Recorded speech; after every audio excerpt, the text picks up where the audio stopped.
Company accounts சாப்டரில் issue of ஷேர்ஸில் what is forfeiture. Okay, ஃபோர் ஃபீட்னா என்ன அர்த்தம்?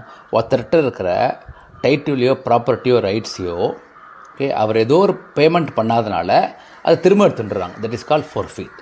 ஓகேயா? இப்போ நீங்கள் தேட்டரில் டிக்கெட் புக் பண்ணியிருக்கீங்க, உங்களால் போக முடியல, அப்போ என்ன ஆகிடும்? அந்த டிக்கெட் கேன்சல் ஆகிடும், உங்களுக்கு பணம் திரும்ப வராது. கரெக்டாக? அதே மாதிரி ஒரு கம்பெனி நியூ இஷ்யூ வருது, அதாவது ஐபிஓ வருது, அதில் அப்ளிகேஷன் பண்ணி 3, அலாட்மெண்ட் பண்ணி 3, அப்புறம் மிச்சர் கால் பண்ணி அதில் நீங்கள் 3+3 பேமெண்ட் பண்ணீங்க. அதுக்கப்புறம் நீங்கள் பேமெண்ட் கண்டினியூ பண்ணல, some reason maybe you don't find the company good, அதை உங்கள் ஃபண்ட்ஸ் வேறு எதுக்கும் யூஸ் பண்ணிட்டீங்க. ஓகேயா? ஆனால் மிச்சம் இருக்கிற அப்ளிகன்ஸ் எல்லோரும் 10 பேமெண்ட் பண்ணிட்டாங்க. ஸோ அந்த 10 பேமெண்ட் பண்ணால் that will go to share capital account, இந்த கிரெடிட். ஆனால் நீங்கள் டிஸ்கண்டினியூ பண்ணதுனால company will forfeit your shares applicant. Okay, அப்போ அந்த 6 rupees will stay in the credit side of forfeit account. ஓகேயா? ஃபோர் ஃபீச்சர் அக்கௌண்ட்டில். Fine. இப்போ sometimes they will reissue the shares to somebody.